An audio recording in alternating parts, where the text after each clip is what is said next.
지금 내가 하고 있는지 모르나 이거. 전화까지 듣고 있어. 송편 너무 여보세요? 좀 이따 전화할게요. 지금 생방송 중이에요. 나 동네 들어가 술 먹어야 되는데. 전화 연결됐네. 저희 교회 전화주고요. 아, 민주종편 오늘 개국 목요일의 남자 정청래 정치쇼를 하고 있는데. 그러면 다시는 전화하지 마세요. 알았어. 안, 안철수입니다. 철, 철수라고도 해요. 수. 수습할 수 없어요. 이야 내 나이키. 정청래 정치쇼는 세 가지가 없는 방송입니다. 첫째, 준비가 없습니다. 준비가 없고 대본이 없습니다. 대본도 없고 종료 타임이 없습니다. 언제 끝날지 아무도 모릅니다. 정중하게 그분을 향해서 인사드려야 돼요. 감사합니다. 감사합니다.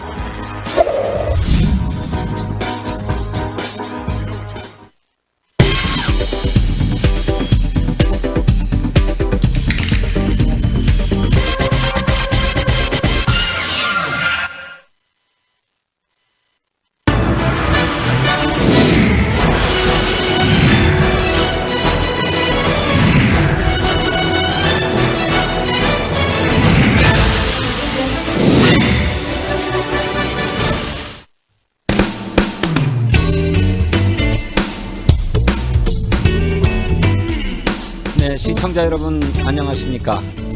민주종편의 수요일 밤을 책임지고 있는 뉴스파의 진성준입니다. 지난주 뉴스파가 방송되지 못했습니다. 3월 1일 3.1절이어서 쉬는 날이었습니다. 많은 분들이 뉴스파를 기다렸다고 하셨는데 뉴스파 진행하지 못해서 송구스럽게 생각합니다. 그런 만큼 심기일전의 자세로 오늘 더 열심히 해보겠습니다. 또 한 가지 양해의 말씀을 드릴 게 있습니다. 바로 앞 프로그램이죠. 본격 정치 먹방 방송 맛있는 정치가 기계적인 결함으로 결방했습니다. 이것 역시도 심심한 사과의 말씀을 올려야 되겠습니다. 정식으로 개국하고 방송을 시작해서 이런 뜻하지 않은 사고를 내게 돼서 정말로 송구스럽게 생각합니다. 다음부터는 이런 실수가 없도록 더 철저하게 준비하고 진행하도록 하겠습니다. 오늘 우리 모두가 애타게 기다렸던 빅 뉴스가 있었습니다. 헌법재판소가 박근혜 대통령에 대한 탄핵 심판 선고일을 3월 10일 내일 모레 금요일 날 오전 11시에 발표하겠다고 했습니다. 과연 5달 동안 이어져 온 국민의 이런 여론을 받든 그런 결론이 나올 것인지 아니면 이를 정면으로 배반하는 그런 선고가 내려질 것인지 기대가 됩니다. 여러분과 한마음 한뜻을 모아서 3월 10일 11시, 오전 11시 헌법재판소의 판결을 기다리도록 하겠습니다. 자, 숨어있는 1인치를 찾아내는 뉴스파 지금 시작합니다.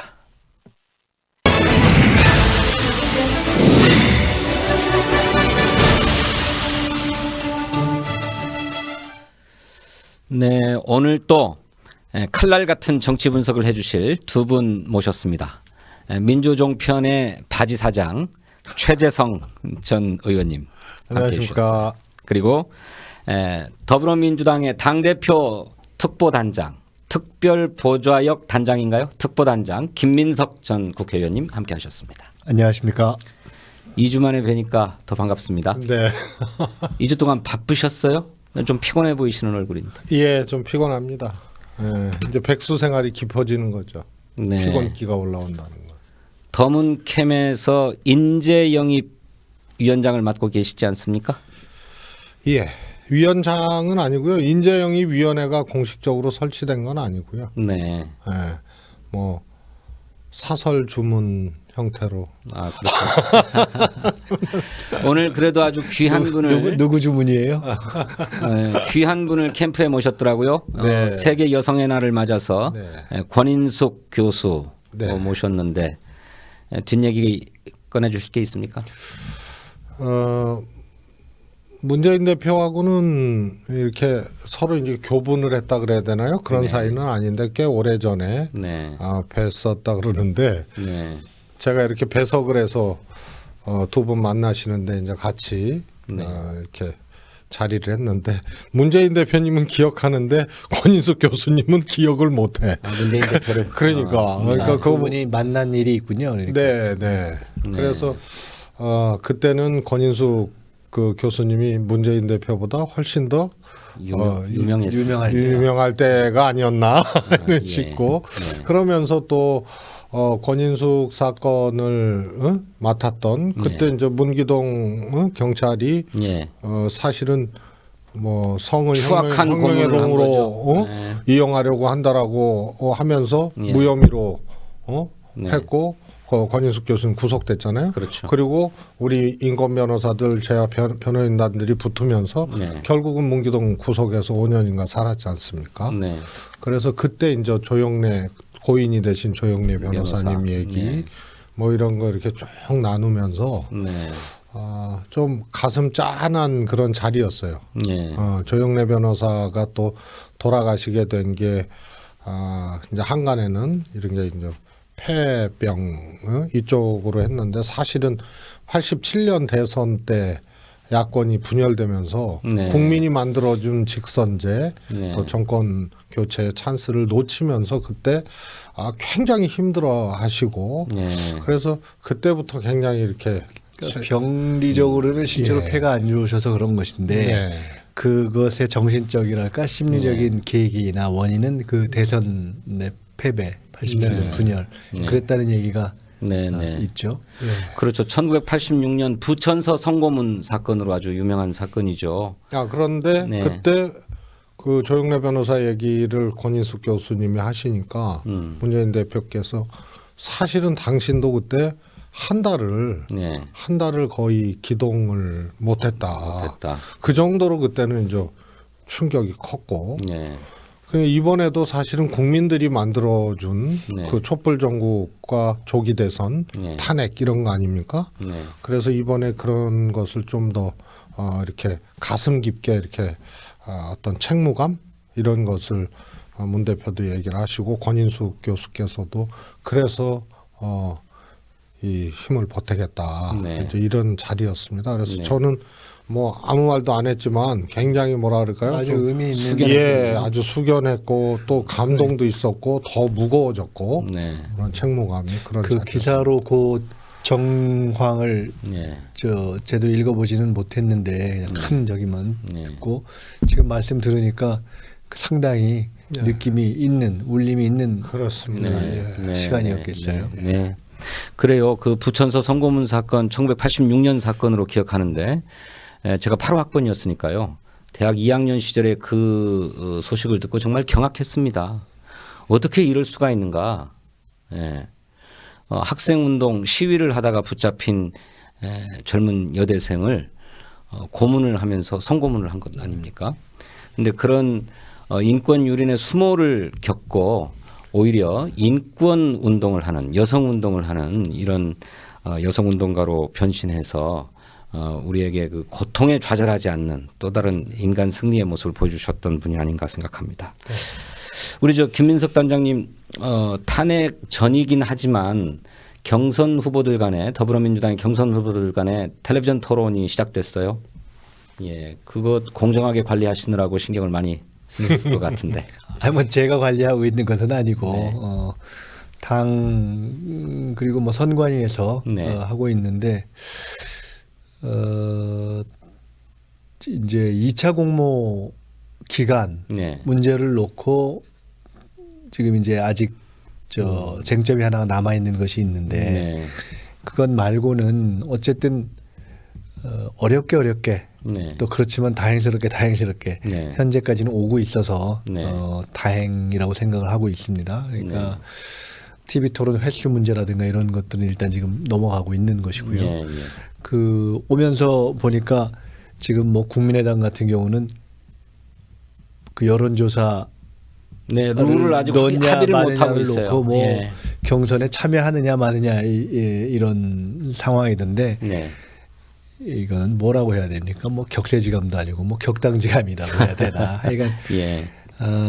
참 다행입니다. 제가 전에 우리 최 의원님한테 그런 얘기를 했었나? 어디선가 그런 얘기를 했었나? 이번에 우리가 정권 교체를 해낼 수 있을 것이다라고 예측하는 여러 가지 이유 중에 하나를 들면서 제가 우리가 출연진이 괜찮다 이런 얘기를 한 적이 있는데 예. 그 출연진이 지금 현재 경선을 뛰고 있는 네 분뿐만 아니라 예. 제가 자주 요새 그 얘기를 하는데 실은 지금 중간에 이렇게 접으신 네. 박원순, 시장이나 김부겸 두 분까지를 김부겸 포함해서 예. 아마 지금 다른 당의 경우 또 우리 당의 과거의 경우 예. 하고 비교해 보면은 이렇게 경선을 둘러싼 룰을 둘러싼 갈등 또 그 양상 그걸 처리하는 과정 네. 또는 이렇게 마음을 갖고 있다 그걸 접는 네. 과정 그런 분들의 모습 전체가 사실은 이 경선을 구성하고 있는 것이고 예. 어떻게 보면 현재 50%에 육박하게 가고 있는 지지율을 다 그 하나하나가 예. 이 만들어내고 있는 거라고 봐야죠. 네, 네, 그러니까 네. 사실은 이것은 뭐 당의 지도부나 선관위에서 관리한다는 측면도 있지만은 네. 기본적으로 후보들이 네. 굉장히 이제 좋은 자세 훌륭한 당성과 자질을 갖고 있다. 그것이 크고요. 예. 또 당원들의 어떤 이 전체로 하나가 돼서 가야 된다는 네, 네. 압박감 이런 것이 과거와는 다른 경선의 어떤 분위기 토대 자체를 만들고 있는 것이 아니냐. 네네. 저도 동감합니다. 그 텔레비전 토론 문제는 나중에 또 따로 한번 잠깐 다뤄보는 시간을 갖도록 하고요. 우선 오늘 헌재 결정과 관련해서 말씀 좀 나눠보겠습니다. 3월 10일 이제 내일 모레인데요. 이정미 헌법재판소장 권한대행의 퇴임일인 3월 13일 이전에 선고가 내려질 거다라고 하는 것은 일반적인 예측이었습니다마는 최 의원님 3월 10날 이렇게 선고가 될 것으로 예견하고 계셨습니까? 어떻습니까? 어저께 헌재가 평의 후에 네. 그 사실은 기일 발표를 할 줄 알았는데 안 했지 않습니까? 그랬죠. 예. 그런데 이미 어제 그 백브리핑 이렇게 쭉 이 자료 나온 거 보니까 네. 아 이거 10일이구나 이런 것을 짐작할 수 있었죠. 감을 잡으셨어요? 그렇습니다. 그 그리고 백브리핑에 그런 얘기가 있어서 그랬나요? 헌재가 과거에도 이틀 전에 예고하고 선고한 예가 있다. 뭐 그것도 있고요. 예. 또 뭐 뉘앙스 자체가 말할 수 없다고 하는 게 이미 네. 내용이 좀 나온 게 아니었나 그런 네. 거고 심지어는 뭐 오전 아니라 오후에도 뭐 할 수 있는 거 아니냐 이런 네. 뉘앙스로 얘기한 거는 이미 이제 가닥을 잡았다 이렇게. 네. 굉장히 촉이 좋은 경우에. 아니 그 많은 분들이 그렇게 했고요. 이미 그러셨어요? 이제 예. 법조 내에서는 네. 법조계에서는 아 이건 10일이다 네. 이러고 또 의원들이나 뭐 주변 저 카톡방 뭐 이런 네. 데도 아 저거는 오늘 발표 안 한 거는 이 백플 내용을 보니까 10일이구나 네. 이런 게 다수 의견이었습니다. 근데 어제 헌재 평의가 1시간 만에 종결하고서도 아무런 발표를 할 게 없다고 했단 말이죠. 근데 그거 그러니까 그냥 이렇게 추리를 위한 뭐 추리 네. 또는 뭐 약간의 흥미, 네. 재미 이런 식으로 생각을 해본다면 왜 어제는 1시간을 하고 예, 오늘은 훨씬 오늘은 길게 했죠. 긴 시간을 3시간. 했을까? 예. 그리고 오늘 날짜를 얘기했을까? 네. 그거는 참 여러 가지 해석이 가능할 수도 있고 저도 네. 이렇게도 생각을 해보고 저렇게도 생각을 해봤는데 네. 어제 1시간을 한 것을 놓고 보면 사실상 내용 정리를 어느 정도는 끝냈거나 이 정도면 끝나겠구나라고 서로 감을 잡고 그 시기 선택의 문제는 그야말로 기술적인 문제로 남겨두는 거 아니었을까 저도 그렇게 생각을 했어요. 예. 근데 그러고 났을 때 오늘 3시간은 뭐지? 그거 사실은 그러니까요. 저도 네. 어떻게 보세요? 오늘 3시간에 대해서는 저도 그래서 예. 굉장히 비관적인 관측들이 막 그래서 그게 어제 오늘 사이에 떠들기 시작했어요. 굉장히 여러 가지 뭐 첩보다 정보다 해가지고 카톡방에 네, 돌았죠. 네. 이게 뭐 3월 13일을 넘어갈 것이다. 네. 뭐 심지어 이게 기각적으로 가는 것이 아니냐. 그렇죠. 그래서 제가 모 캠프에 속해 있는 어떤 모 의원님으로부터 야 이게 기각으로 간다는 정보가 도는데 네. 당에서 확인 좀 해보라고 네. 뭐 이런 것도 새벽에 급하게 받기도 하고 했는데 네. 일단 오늘 3시간을 보기 전에 저도 어제 1시간을 네. 보면서는 가닥은 잡고 발표를 늦추는 거 아니냐라고 네. 저도 사실 시기만 조율하고 봤었습니다. 있었던 것이다. 예. 네. 저는 이제 오늘 3시간을 어제 1시간 오늘 3시간은 이렇게 잘 이해가 안 가잖아요. 네, 그렇죠. 그리고 이미 어제 10일 날 예. 뭐 오전에 뭐 하겠다는 얘기다 이렇게 이제 해석을 했는데 그럼 오늘 왜 3시간이냐? 네. 근데 저는 뭐 일이라는 게 이제 해 보면 특히 이제 중요한 일 아니에요. 그래서 다 정리해 놓고 또 하다 보면 한 번 더 들여다보게 되고 네. 또 이런 과정들 있잖아요. 또 꼭 그 뭐라 그럴까요? 그 주문 내용이라든가 예. 또 판결의 내용 이런 것만 점검하지는 않았을 거다. 네. 뭐냐면 실무적인 절차라든가 네. 뭐 이런 거 또 이런 거를 이제 아무래도 이제 확정 시간과 날짜를 받다 보면 관심 갖고 이렇게 하게 되는 거죠. 네, 네. 그런 거 그래서 아니었나 싶어요. 그래서 이제 보니까 우리가 아직 저 헌법재판관을 안 해봐가지고 이제 저 새 정부가 들어서가 앞으로 저 여러 가지 새로운 변화라든가 개혁 이런 걸 할 때는 예. 할 수 있으면 헌법재판소 구성도 예. 법조 경험이 없는 일반인을 한 2-3명 네. 넣는 것도 네. 괜찮겠어요. 이게 이런 일이 있을 때 상식적인 판단을 좀 네. 네, 하는데 그렇죠. 도움이 될 수 예. 있도록. 조금 다른 얘기지만 예. 여전히 우리 뉴스파에서도 그 이미 이제 한번 얘기를 했던 내용입니다만 헌재에서 탄핵 문제를 어떻게 판결할 것인가 인용이냐 기각이냐 했을 때 인용 의견을 이제 많이 이렇게 내고 추측했지 않습니까? 네. 근데 그 중에 하나가 이제 헌재의 위상에 네. 관한 얘기 이것도 잠깐 우리 뉴스파에서 했었습니다. 네. 그래서 대법원이 사실은 이제 최종심이고 인사권, 행정권 다 갖고 있는 최고 기관인데 헌재가 또 있다 별도로 보니까 할 이유가 이 있느냐. 문제 어떻게 할 것인가 예. 하고 또 국민들이 뽑은 국회의원들이 이제 민의의 전당 국회에서 어려운 조건을 충족시켜서 3분의 2 이상 찬성으로 탄핵 의결했는데 이게 국민 투표로 안 가고 헌재로 가는 문제 네. 뭐 이런 등등 또 지금 우리 김인석 단장님 말씀하셨던 그런 부분들이 이번 일을 계기로 또 우리가 한번 네. 또 살펴봐야 될 생각해야 될 부분이 네, 그렇습니다. 아닌가 싶습니다. 개헌하면서는 그 문제 검토해야 될 문제라고 생각하는데 우리 국민의 가슴을 졸이게 했던 사건이 직전에 터졌어요. 국가정보원이 헌법재판관을 사찰했다라고 하는 의혹이 제기됐단 말이죠. 그것 때문에 국회에서 정보위원회가 소집되어 가지고 이병호 국정원장입니까? 정보위원회에 나와서 답변하면서 사찰했음을 시인했습니다. 물론 사찰이라고 표현을 하지 않았습니다만은 존재를 인정했죠. 예, 법조팀이 존재한다. 헌법재판소를 담당했다라고 하는 걸 시인하고 하지만 사찰은 아니다. 왜냐하면 미행하거나 도청을 한 게 아니니까 그냥 통상적인 정보 활동을 했을 뿐이다. 이렇게 얘기했는데 어떻게 생각하세요? 뭐 생각하고 말고를 떠나서 예. 좀 웃기는 얘기잖아요. 그러니까 네. 사실은 국정원법상 예를 들어 정보 또는 동향을 파악할 수 있는 범주 내지는 대상에 들어가지 않는 거 않는 아닙니까? 거죠. 소위 뭐 대공, 대방첩, 뭐 테러 업무에 대한 예. 정보나 그렇죠. 동향을 파악할 수 있는 것이니까 네. 일단 그것이 첫째가 안 맞고 예. 두 번째로 그 법조팀은 지금 그것도 지금 보면은 1월 달부터 가동을 예, 했다는 1월 달부터 거. 헌법재판소를 담당하도록 시켰다는 거죠. 그러니까. 예. 그래서 그것도 사실은 부인하고 싶었을 텐데 예. 아마 그걸 부인할 수 없는 지경에 달했기 때문에 네. 법조팀의 존재를 인정한 거 아니겠어요? 네. 그런데 그 아까 법에도 법상 내용을 가지고 그 동향을 파악할 합당한 대상이 될 수 있다고 볼 수 없는 예. 것을 대상으로 하는 법조팀을 그것도 이 헌재가 이 주요한 활동이 본격화되기 시작한 1월 이후에 해놓고 예. 사찰은 아니고 네. 더구나 이번 탄핵 관련은 아니다. 네. 그러면 헌재의 동향을 파악할 게 뭐가 있었겠어요. 그 그렇죠. 사이에 헌재에서 네.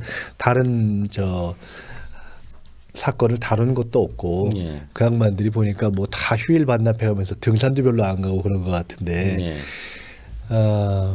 일단 뭐 사실상 그것이 적극적인 의미에서의 무슨 뭐 국정원장이 이야기하는 바대로 무슨 뭐 도청이라든가 뭐 미행이라든가 이런 장치를 동원한 방식의 본인들이 주장하는 바의 어떤 네. 사찰이라든가 또는 실제로 헌재의 결과에 영향을 미치기 위한 네. 일종의 공작성인 행위는 예. 아니라 할지라도 네. 최소한 어떻게 돌아가는가 하는 것을 긴밀하게 파악하고 싶은 욕구가 네. 작동한 거라고 봐야 되겠죠. 그런데 그렇죠. 그것이 이제 어떻게 왜 예. 작동한 것인가? 예. 그 사실은 의원님들과 국정원에 대해서 조금 알거나 아니면 정부에 관련되는 분들에 대해서 야 이게 지금 국정원이 마지막 이 상황에서도 또 이 뭐 사찰이라든가 아니면 대선에 네. 개입하려는 어떤 그런 걸 하는 것이 아니냐라고 네. 이렇게 개인적으로 물어보면 그래도 상대적으로 이번 이병호 원장 체제가 네. 비교적 개인으로 놓고 볼 때는 그런 대선 개입에 대해서 비교적 조금 자제하려고 하는 성향일 것이다라는 얘기를 제가 네. 좀 들은 바가 있거든요. 네. 그럼에도 불구하고 저렇게 나오는 걸 보면서 야, 저 최종 작동 메커니즘이 뭘까? 네. 그리고 정말 이게 그 잘 구제하기 어려운 그러니까. 근본적인 개혁을 하지 않으면 안 되는 네. 그런 DNA가 네. 이 작동을 하는구나 네. 하는 것이 그냥 드러난 거죠. 그러니까 정보위원회에서 이병호 원장이 얘기를 이렇게 합니다. 국정원법 제3조에 대공, 대테러, 국제범죄 등의 혐의가 있는 것에 한해서 그 직무 범위에 한해서 스크린하기 위해서 활동했다. 그런데 그렇다면 헌법재판관들이 무슨 대공, 대테러, 국제범죄에 혐의가 있었다는 얘기인가요? 이거 말이 안 되는 얘기잖아요. 굉장히 궁한 거죠. 그렇죠. 어? 다 답이 안 되는 거죠. 예. 그리고 더 중요한 것은 이 지금 탄핵 정국 네. 박근혜 정권이 사실상 붕괴된 상태에서 국정원 내에서도 사실은 이게 엇박자가 나고 있다는 얘기거든요. 그래서 법제팀의 실체를 인정을 했고 네. 그러다 보니 국정원장은 그 활동에 대해서 변명을 해야 되겠고 네. 그러다 보니까 헌재 그럼 재판관들이 대테러, 대공, 국제 업무에 네. 연관이 돼 있느냐 문제를 스크린하기 위해서 결국은 그 말이거든요. 그 얘기죠. 네. 그래서 굉장히 궁하게 된 거죠. 네, 그렇죠. 그리고 또 이제 이병호 원장이 한간에는 네. 과거에 이제 권위주의 정권 때도 그랬다는 거예요. 국정원의 국내 정치 개입에 대해서는 네. 옳지 않다고 강한 소신을 갖고 있는 네. 분이라는 평가입니다. 네. 그래서 만약에 그것이 사실이라면 네. 이미 원장과는 다르게 이게 또 다른 작동했을 라인이 작동한다는 수도 있는 거거든요. 그렇죠. 네. 그리고 권력 투쟁을 하게 되면 그런 경우들이 왕왕 있고 지금은 사실 붕괴된 박근혜 정권 내에서의 통일되고 이런 일관된 어떤 조직 운영이 불가능한 특히 가장 예민하고 고도화된 조직인 국정원에서의 하나의 그 또 다른 양상이 전개된 것이 아니냐 이런 네. 게 있고요. 가령 이제 MB 정부 시절에 이런 것도 있었죠. 인도네시아 특사단이 네. 롯데호텔에 묵었습니다. 네. 그런데 그때 국정원이 네, 그 숙소를 정보를 빼내려고. 어설프게 갔다가 걸린 사건이 걸렸죠. 있거든요. 네. 그래서 이름하여 국제적인 왕망신 네. 사건이었는데 네. 그때도 사실은 이상득 이명박 대통령의 친형 이상득 의원과 원세훈 라인이 충돌하면서 네. 그게 원장과는 조금 다르게 이루어졌다라는 그런 해석도 있었습니다. 네, 그렇습니다. 그것은 정권이 살아 있어도 국정원이 이제 그렇게 완전히 일사불란하게 되지 않는 네. 그래서 특히 권력이 사유화되는 그런 정권에서 많이 이제 보여진 네. 그런 건데 이번 경우에는 붕괴된 박근혜 정권의 엇박자일 수도 있다. 네. 그래서 원장의 대답과 또 이 법무팀의 인정과 이런 것들이 아주 궁하게 네. 나올 수밖에 없었을 수도 있다 이렇게 봅니다. 그래서 잠깐만요. 예. 그래서 언론의 보도를 종합하면은 이게 이 법조팀이 결국 국내 파트에 소속돼 있는 건데 국내 파트를 담당하고 있는 국정원 2차장 최윤수 차장으로부터 지시를 받아서 한 게 아니냐는 의혹이 강력하게 제기되고 있어요. 그러니까 국내 파트가 여전히 나쁜 짓들을 이렇게 벌이고 있는 거죠. 이거를 국정원장이 궁금해서 또는 국정원 차장이 궁금해서 정보 수집하라고 했겠습니까? 그 정보를 수집해서 대통령에게 보고했을 것 아니겠습니까?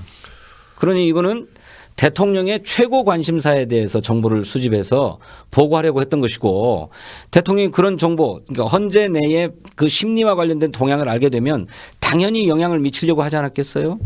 근데 진행자께서 좀 각별히 유의해 되셔야 될 게 예. 지금 진행을 잘 못하고 계십니다. 못하고 있는 겁니까? 왜냐하면 지금 채팅창하고 우리 토론 내용하고 완전히 따로 놀고 있습니다. 그래요? 저기는 당내 상황으로 가고 네. 우리는 국정원사 짤로 가고 여러분 이거 중요한 문제이니까 조금만 더 지켜봐 주십시오.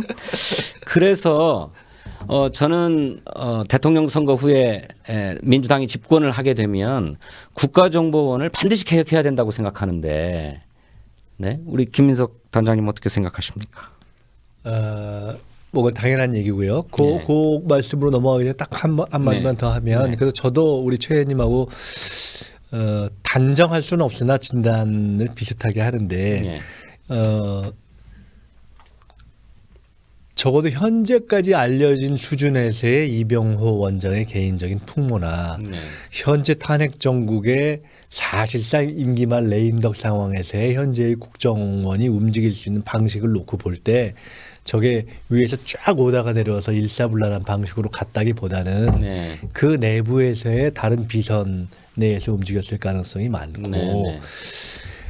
더 적극적으로 해석하자면 실제로 결과에 영향을 미치기 위한 것일 수도 있지만 어떻게 보면 그것보다는 그 정보를 그런 방식으로 해서라도 흐름을 알고 싶어 하는 네. 세력이 존재한다면 네. 그것은 대응 전략을 짜기 위해서. 짜는데 굉장히 이걸 절실하게 필요로 했을 가능성이 높다. 네. 네. 그것이 법적인 대응 전략뿐만 아니라 정치적인 대응 전략에 네. 이르기까지 네. 일단 그렇게 좀 생각이 들고요. 네. 그래서 아주 저렇게 절박하게 아주 낮은 수준에 지금 이게 만약 실제로 원장으로부터 쭉 이루어지는 그런 것이 아니라면 네. 어떻게 보면 정보 파악의 수준이라든가 네. 그 정보를 가지고 이후에 움직일 수 있는 수준은 통상 국정원이 움직여서 작동하는 것에 비해서는 수준이 좀 떨어질 수도 있는 거 네. 아닙니까? 네. 그럼에도 불구하고 그랬을 때는 그런 최소한의 흐름을 조금이라도 빨리 간취하는 것조차 굉장히 필요했기 네. 때문이겠다라는 네. 생각이 들고요. 네. 그 국정원 개혁이 필요하다라는 것에 대해서 지금 뭐 저희가 굳이 다른 말씀을 드리는 것보다 저는 저 얘기를 하나 드리고 싶어요. 지금 네. 그러니까 국정원 개혁 문제에 대해서는 우리 후보들이 다 네. 당도 그렇고 여러 가지 공약도 있고 정책도 있고 한데 저는 오히려 저 얘기를 하고 싶습니다. 자백이라는 네. 그 영화가 있었죠. 영화, 예. 그 다큐멘터리죠. 그걸 제가 오늘 이 얘기를 하다 보니까 전주 그 영화제 할 때 그 네. 개막작이었어요. 아, 예. 그거를 가서 본 기억이 납니다. 네. 봤는데 그분 그 주인공이 되었던 서울시 공무원이었다가 그 유우성. 국정원 유우성 씨 그 뭐 일종의 관제 자유를 찾아 여기 왔다가 거의 또 관제 간첩이 그렇죠. 된 거 관제 아닙니까? 간첩이 정말 된 거죠. 피가 정말 아주 그냥 거꾸로 솟을 일이죠. 피눈물이 나는 그런 예. 것을 겪고 네. 그걸 실제로 보면 그 동생 여동생의 이야기 이런 걸 보면 너무너무 가슴이 아파요. 그렇죠. 예. 근데 제가 그 얘기를 왜 하는 거야 하니 영화를 보고 예. 일어나는데 우연히 옆자리에 이렇게 영화에서 보고 이러는데 굉장히 낯익은 얼굴이 하나 있더라고. 네. 그래서 이 사람 누구지 하고 이러면서 보니까 그 영화에 나오다가 언뜻 얼굴이 비쳤던 유우성 씨였어요. 아, 그래요. 그래서 제가 옆에 앉아서 본 거예요. 네. 근데 네. 내가 그 얼굴을 보고 내가 마음이 제가 미안해질 정도로 음. 너무나 젊고 괜찮은 근사한 인상의 깨끗하고 맑은 청년이더라고요. 네, 네. 야, 네. 내가 참 너무너무 미안하다. 이런 생각이 들었어요. 네, 네, 네. 근데 그런 짓을 계속 해온 거 아닙니까? 예, 그러니까 예. 이것은 그냥 정치적인 개혁 뭐 이런 차원의 문제보다도 네. 정말 우리가 촛불혁명으로 이루어지고 있는 이 전체적인 적폐청산 우리 사회에 아주 가장 기초적인 인권부터 하나하나 이렇게 바로잡는 이 차원에서 네. 정말 국정원 문제는 제도로서의 어떤 개혁을 뛰어넘어서 네. 우리 국민 전체가 이 네. 문제는 이런 방식의 인권에 대한 어떤 유린이랄까 이런 네. 것은 없어야 된다는 생각이 정말 깊은 공감대로 자리 잡고 이 국정원 문제가 다뤄졌으면 좋겠다는 그렇죠. 생각을 합니다. 그런 불법 행위에 대해서 철저하게 단죄하고 또 그런 일들이 재발하지 않도록 제도적으로도 확실하게 손을 봐야 되겠는데 국정원 개혁의 핵심은 뭐라고 생각하세요?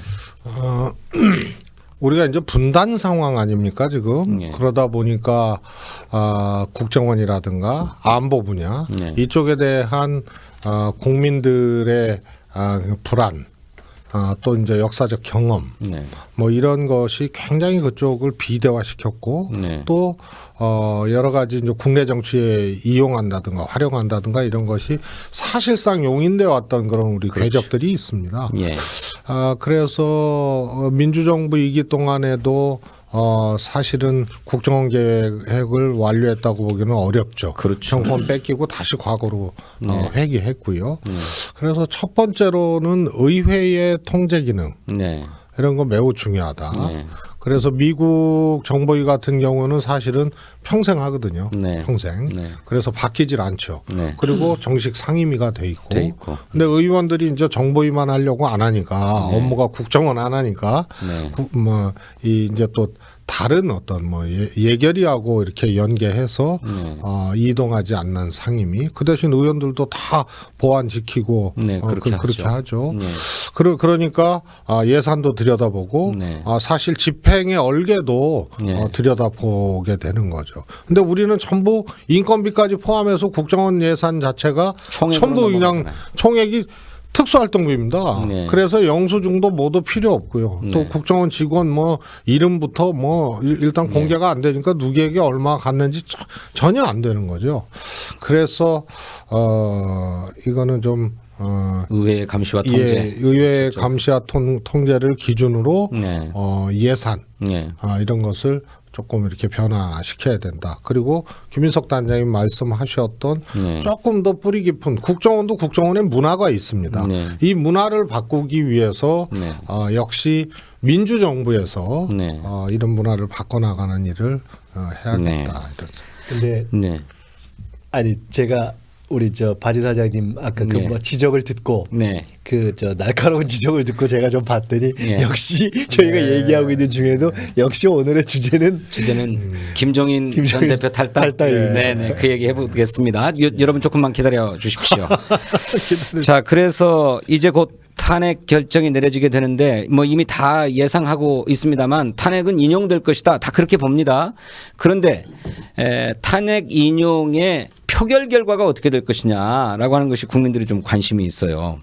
우리 김인석 단장님은 몇 대 8대 0. 몇으로? 8대 0? 네. 우리 최재성 저는 이미 팟캐스트 지난주에 네. 나가서 8대 0이라고 했습니다. 아 그러셔요? 예. 저도 8대 0인데 그 내기가 성립을 안 내기로 하는가?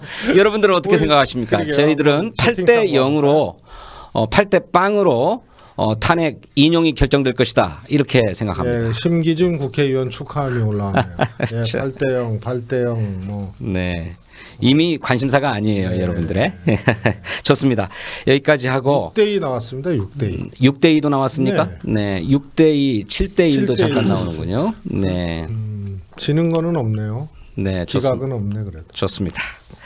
자, 이렇게 헌법재판소 탄핵 심판과 관련된 말씀 나눠봤고요. 잠시 전하는 말씀 듣고 다음 뉴스파 이어가도록 하겠습니다.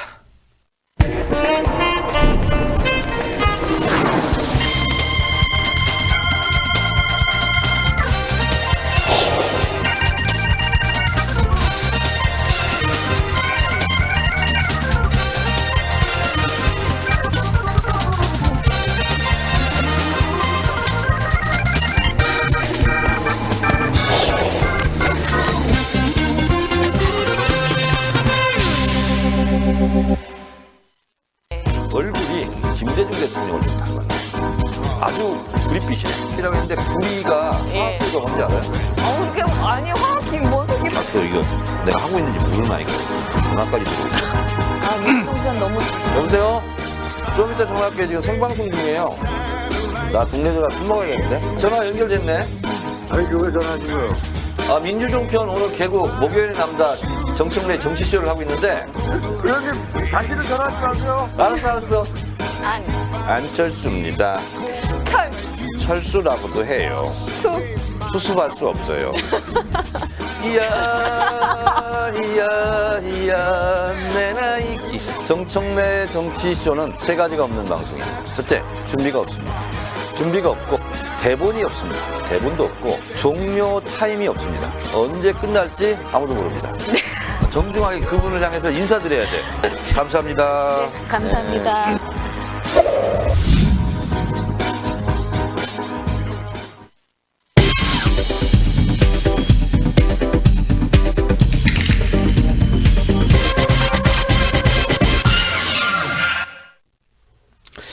여러분 잠시 안내 말씀 드리겠습니다. 그동안에 제가 잘 진행을 못 해가지고 물어봐 붙어봐 코너를 제대로 진행을 못했는데 여러분 댓글 질문 올려주십시오. 오늘부터는 확실하게 물어봐 붙어봐 코너 진행하도록 그렇게 하겠습니다. 어떤 질문이든 좋습니다. 의견도 좋습니다. 말씀 주시면 두 분과 함께 진솔한 답변 해드리도록 그렇게 하겠습니다. 지금 막 화살촉을 마구 쏘아주고 계시네요. 감사합니다. 예, 네 고맙습니다. 황금화살 나왔습니다. MPM님. 그래요? 황금 화살은 뭔데요? 100개 쏘면 빨간색이 아니고 황금색. 그렇습니까? 예, 황금 화살 고맙습니다. 큐피트의 화살도 쏴주십시오. 자, 이번 시간에는 더불어민주당의 대통령 후보 텔레비전 토론이라고 하기 어렵습니다만은 토론에 대해서 잠깐 짚어보고 가겠습니다. 탄핵이 결정되면 본격적인 경선 국면에 들어가게 되는데 그 본격적인 경선 국면에서는 당연히 텔레비전 토론이 진행될 것입니다. 전국 방송사에 물리는 하는 것도 하고 또 지역에 순회하면서도 토론을 벌일 것인데 조금 더 검증 절차를 많이 갖겠다는 차원에서 탄핵이 결정되기 이전에도 이미 2차례의 토론회를 진행했습니다. 그 토론회 2번 토론회를 지켜보신 관전평 그리고 앞으로 텔레비전 토론에 어떤 점들을 주목해서 봐야 될 것인지 관전 포인트 잠깐 짚어보고 넘어가도록 하겠습니다. 두 분도 토론회 다 보셨습니까? 저는 다 못 봤습니다. 다 못 보셨어요? 예. 그럼 냉철한 분석과 평가가 불가능합니다. 그렇습니까? 요즘에 인재영입 때문에. 인재영입 때문에 바쁘셔서 우리 김 단장님은 다 보셨어요? 저는 첫 번 거는 제 시간에는 못 보고 예. 그 다음 날 아침에 봤고 네. 두 번째 것은 오마이뉴스 토론회. 예. 앞에 일부 보고 일부 보시고. 저도 하루 종일 회의가 있는데 그 사후에 나온 저 언론들의 평가나 이런 거 다 보셨죠? 두 번째 토론은 네. 더구나 10시에 오전 시작이었죠. 네네, 오전 그때 10시였습니다. 저희가 또 회의를 하나 하고 있었어요. 그러니까 저는 그 텔레비전 토론 시간은 좀 적절하지 않았다고 생각합니다. 오마이뉴스 적절하지 않았죠. 예, 특히 인터넷 토론이었는데. 두 번째는 예. 아니 민주정편 방송 중에 토론해가지고 말이에요. 그랬군요. 세 분마다 각각 특색이 보였던 것 같습니다. 전략적 측면에서 보면 텔레비전 토론에도 뭔가 목적의식적으로 임했던 것 같은데 문재인 후보의 경우에는 맏형 기조, 큰형님 기조를 이렇게 유지하려고 했던 것 같아요. 최 의원님도 그렇게 느끼셨습니까? 네. 그리고 사실 제가 알기론 네. 문답 질문 답변 주도권 토론 시간. 아니, 그것을 그냥 평소에 예. 스스로 많이 이렇게 하시는 걸로 알고 있어요. 스스로. 어느 이제 이 꼭 경선 토론 말고 네. 어느 이제 행사나 뭐 정책 토론회나 가면 네. 이런 문답 좀 만들어 보라고. 네. 그래서 참모진들이 좀 만들어서 올리고 이게 어느 순간인가부터 쭉 쌓여가지고 네. 조금 이렇게 스무스해졌다 그래야 되나요? 네. 그런 것 같습니다. 예. 그래서 굉장히 왜 그런 얘기가 막 나오고 그랬잖아요. 문재인 후보가 텔레비전 토론에 자신이 없으니까 토론을 회피한다, 기피한다. 막 그랬어요. 그리고 실제로 문재인 대표는 탄핵이 우선인데 무슨 당내에서의 경선 토론을 먼저 진행하는가라는 입장을 가졌단 말이죠. 그런데 막상 뚜껑을 열어보니까 뭐 토론 실력이 없어서 토론을 기피한 건 아닌 것 같다 하는 얘기가 중론이었던 것 같은데요. 어떻게? 그렇죠. 단장님께서. 제가 얼마 전에 경기도 당원 연수를 하는데 예. 그날 제가 교육을 맡아가지고 간 일이 있었어요. 네. 뭐 이건 토론 얘기는 아닌데 그날 어떻게 하다 보니 제 하기 직전에 문 대표께서 잠깐 오셔가지고 네. 한 20분 정도 그때는 주로 외교안보 이슈를 놓고서 네. 쭉 말씀을 하시더라고요. 네. 근데 저는 이제 그런 방식으로 말씀하시는 건 좀 오랜만에 봤는데 네. 뭐 저도 느낌이 그랬고 제가 끝난 뒤에 당원들하고서 이렇게 얘기하면서도 제가 물어보기도 하고 그랬는데 뭐 그 굉장히 잘하시더라고요. 네. 그래서 제가 네. 야, 이 진짜 이 훈련이 엄청나게 많이 되셨구나 하는 네. 생각을 했어요. 근데 네. 토론은 네. 저는 이 토론회를 하기 전에도 그런 생각을 가지고 있었는데 네. 한 두세 번 정도만 거치고 나면 네. 아마 큰 기복이 별로 없을 것이다라고 저는 예상을 했었습니다. 그러니까 네. 현재 지금 우리 이제 주요 후보 네 분, 그러니까 네. 최성 시장님까지 포함해서 네. 말을 못해서 네. 기본 토론이 안 돼서 뭐 그것 때문에 점수가 뭐 확 빠지고 저는 그런 경우는 일단 없다고 생각합니다. 네. 오히려 예.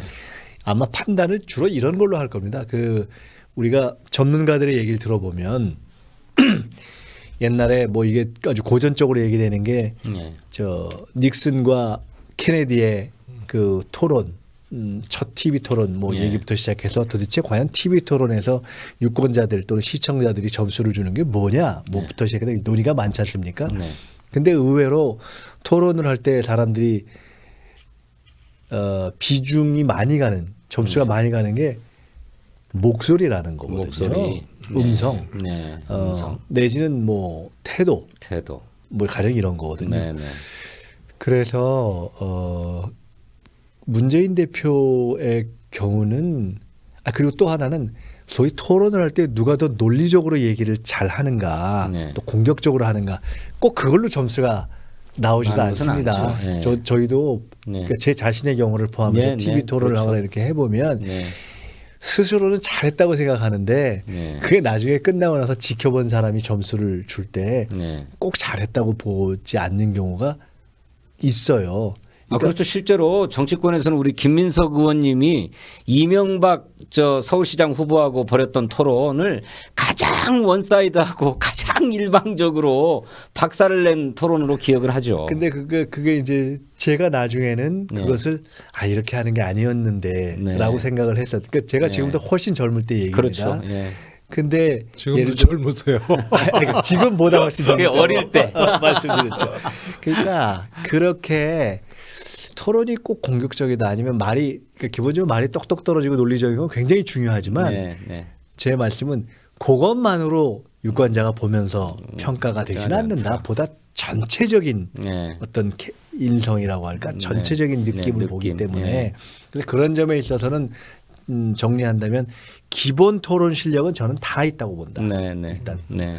그리고 사람마다 보는 각도가 다를 텐데 네. 저 사람에게서는 뭘 보고 싶다 하는 그런 것들이 있어요. 네. 근데 문재인 대표의 경우에는 조금 더 똑똑 부러진 논리와 함께 네. 더 크게는 어떤 풍모. 풍모를 네. 기대할 겁니다. 네, 그렇게 그렇겠죠. 여유라든가 네. 균형 이런.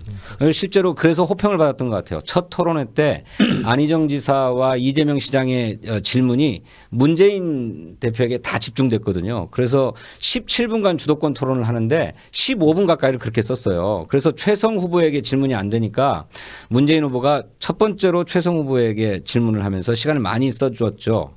그래가지고 그게 아주 배려하는 모습이었다. 맏형다운 모습이었다. 그래서 그 호평을 받기도 했던 것 같습니다. 근데 물론 두 번째 토론에도 역시 문재인 후보의 주도권 토론 때 제일 첫 질문을 최성 후보에게 했거든요. 굉장히 우호적인 질문으로. 그래서 저거는 토론을 기피하려고 하는 거 아니냐. 심했다. 뭐 그런 심했다. 그거는 이런 얘기도 일종의 있었죠. 문재인 대표의 습관일 수도 있습니다. 예, 그런가요? 제가 뭐 자주 뵙지는 않지만 네. 이렇게 질문을 많이 하시거든요. 네. 그래서 최재성한테 질문하듯이 최성한테 최성한테. 했다. 네. 안 웃깁니까? 안 웃기는데 이번 거. 여러분 웃깁니까? 아니, 저는 근데 문재인 대표 얘기만 하시는데요. 예. 사실 이 토론이 시작되기 전에 좀 공방이 있었지 않습니까? 네. 이재명 시장 측에서 또 이재명 시장이 직접 네. 왜 토론을 안 하냐? 네. 근데 문재인 대표 쪽에서는 이거는 탄핵에 집중하기 위해서고 토론 횟수는 충분히 보장돼 있다. 네. 그래서 2012년 기준으로 8번 했는데 네. 지금 10번이 보장돼 있기 때문에 네. 이건 탄핵 집중 시기이기 때문에 그런 거지 횟수는 충분히 보장돼 있다. 네. 그런데도 이제 계속 공방이 됐어요. 네. 그래서 이재명 시장은 사전에 토론을 둘러싸고 소위 말해서 사전 분위기 잡기, 네. 주도권 잡기, 네. 뭐 여기에는 상당 정도 이렇게 파이팅을 했어요. 네. 그런데 토론이 막상 시작돼 보니 네. 토론 못하는 후보가 감히 민주당 후보 될 수가 없죠. 네. 그러니까 그 내용 자체로는 어떻게 뭐 이렇게 누가 우월하다, 누가 무너졌다 이렇게 하기가 어렵죠. 네. 그런데 그런 점에서는 이재명 시장이 사전에 예열을 한 거 네. 이것만큼 우월적이지는 않았다. 이게 이제 하나 있고요. 그러나 이재명 시장의 토론 방식이 매우 공세적이었기 때문에 예. 대책점을 만드는 데는 저는 전략적으로는 성공을 했다. 네. 상당히 선전을 했다. 네. 내용을 떠난 문제입니다. 그래서 사전에 토론을 하느냐 마느냐 놓고의 이제 이슈 제기. 네. 그다음에 토론을 딱 진행해 보니 내용적인 우열보다는 역시 각을 좀 잘 만들었다. 네, 네. 그래서 이재명 시장이 손해 보지 않은 이 토론 진행이었다 이렇게 보고요. 네. 그 가운데 이제 이 뭡니까 안희정 지사가 안희정 지사. 있는데 네. 역시 성품이 그러시고 점잖으시고 하니까 네. 소위 통합, 대연정. 네. 그다음에 그 전에 연쇄적으로 이슈를 리딩했던 게 있거든요. 네. 공짜밥 문제, 사드 문제, 네. 개성공단 문제, 그리고 대연정까지 갔단 말이에요. 그리고 선의, 그 유명한 선의 사건이 있었죠. 네. 그런데 이것을 반전시킬 수 있는 카드가 뭐냐 네. 했을 때 역시 국가 비전, 네. 또 그에 걸맞는 어떤 내용 이런 것들이 좀 안희정의 평소 그 성품과 통합적인 리더십답지 않게 딱딱딱 치고 나갔으면 네. 훨씬 더 좀 선전의 기회가 있었을 텐데 이제 그 점이 좀 아쉽다. 그렇게 되면 역시 이재명 시장이 손해 보지는 않은 토론이었다고 보고 그리고 최성 시장이 있는 거죠. 네, 네. 그래서 최성 시장은 첫 토론회에서 실검에 막 올라가고 예, 막 뭐 그랬었잖아요. 제일 큰 혜택을 받다고 할 정도로. 예, 그때 제가 옆에 있던 우리 지인에게 네. 두 번째도 저거 하면 안 되는데 그랬어요. 네, 네. 예, 그래서 두 번째도 최성 시장께 조금 아쉬운 거는 최성 시장의 특질 네. 이런 것을 조금 더 내용적 부각을 했어야 되는데 네. 그게 조금 아쉬워서 네. 이 첫 번째 두 번째가 조금 이렇게 자기 부각의 기회를 오히려 네. 놓치게 되는 거 아니었냐. 네, 그래서 그래요. 순서로 보면은 제가 보기엔 문재인 대표도 그냥 선방했다. 손해 보지 않은 손해보지 이재명 시장도 손해 보지 않은 안 지사로서는 다음 토론에서 반전의 기회를 어떻게든 봐야 되는데 네. 그건 조금 더 박력 있고 또 국가 비전 네. 때로는 디테일 네. 이런 것이 조금 잘 시도되는 그런 거고 최성 시장은 조금 자기 부각을 내용적으로 어떻게 할 것인가 이런 게 좀 숙제로 남는 네, 한 번에 다 정리해 주셨는데 어쨌든 이재명 시장은 그렇게 문재인 대표를 상대로 아주 공격적으로 공세적으로 나서면서 문재인 후보를 친재벌 후보로 규정하고 자신을 흑수저 후보라고 본인도 얘기합니다마는 친서민 후보로 규정하려고 시도했고 그것이 상당히 효과가 있었던 것으로 보여져요. 그 규정의 측면에서는 우리 단장님도 그렇게 보셨습니까? 어떻습니까? 조금 다른 얘기인데요. 네. 일반적으로 보면 TV 토론으로 네. 지지율이 많이 바뀌지 않습니다. 제가 조금 김 빼는 말씀이어서 죄송합니다만은 예, 예. 그러니까 어떤 후보들 간에 네. 실력 차이가 어마어마하게 나거나 네. 아니면은 어떤 후보가 도덕적인 하자가 있거나 네. 스캔들이 터지거나 네. 하는 경우 그리고 아니면은 말꼬리가 딱 잡힐 만한 것을 해서 완전히 버벅대는 경우가 아니면 네. 그걸로 지지율이 확 바뀌지는 잘 않습니다. 네. 첫째. 두 번째로 그래서 어떤 것이 궁극적으로 도움이 되냐면 네. 우선 이것이 그래도 토론이기 때문에 이렇게 아주 똑똑 적어도 어떤 그 정확한 그러니까 묻는 말에 정확하게 답을 하는 이렇게 네. 똑똑똑똑 떨어지는 그런 논리적인 것과 네. 그렇지만 그리고 어떤 쟁점이 있을 때 확 치고 들어가는 예. 그런 거는 제대로 이렇게 분위기를 살리는 그렇지만 너무 과하지 않는 네, 네. 딱 그런 정도가 네. 통상 보면 물론 미국 같은 경우는 좀 다른 것 같아요. 근데 네, 이 토론 문화도 나라마다 다르기 때문에 그렇죠. 예. 예를 들어 미국의 TV 토론 대통령 후보 토론하고 우리하고는 지금 방식 자체가 다르지 방식이 않습니까? 다르죠. 거기는 거의 어떻게 보면 살벌할 정도로 예, 하죠. 말싸움 수준이에요, 둘 딱 거의. 세워놓고서 예. 그냥 아예 사회자 없이 그냥 바로 치고 들어가서 예. 각자 알아서 좀 시쳇말로 알아서 조지는 식 아닙니까? 예, 예. 근데 그렇기 때문에 그 사회 그 토론 문화에 맞는 그게 있거든요. 예. 그래서 이게 이제 일반론으로 제가 이제 말씀을 드릴 때 네. 상대의 약점 내지는 어떤 논리적인 허점을 딱 짚는 것과 네. 그것을 한 발, 두 발, 세 발 더 나가서 어떠한 것이다라고 딱 규정하는 것 사이 네. 그것에 약간 무리가 있다고 느껴지는 순간에는 그것도 꼭 맞지 않을 때가 있어요. 그러면 역풍이 불죠. 예, 그러니까 예. 그 미묘한 그 사이를 네. 하기가 참 어렵죠. 그렇습니다. 그래서 그래서 예, 예, 예. 제가 이제 끝으로 드리고 싶은 예. 말씀은 토론이 예. 흔히 우리가 그런 얘기를 합니다. 카메라를 못 속여요. 네. 카메라를 못 속여요. 네. 표정. 그래서 그 전 과정에서 어떤 마음의 자세랄까, 이게 평상심이랄까, 네. 이게 굉장히 중요하고 그것을 사람들이 읽죠. 네. 그래서 아까 제가 처음에 전제에서 지지율이 별로 안 바뀐다고 말씀드렸잖아요. 네. 어차피 지지하고 있다가 제가 바꿀 가능성은 높지 않고 네. 그런데 보고 나서 바뀌는 것은 네. 딱 마음을 안정했거나 혹은 중간에 있다가 그 마음의 평상심이 네. 어떻게 발현되는가를 보고 작동하는 경우가 많아서 네. 저는 후보들에게 네. 사실은 이제 전략이랄까 이런 것에서 중요한 것이 너무 디테일에 네. 매몰되는 것보다는 예.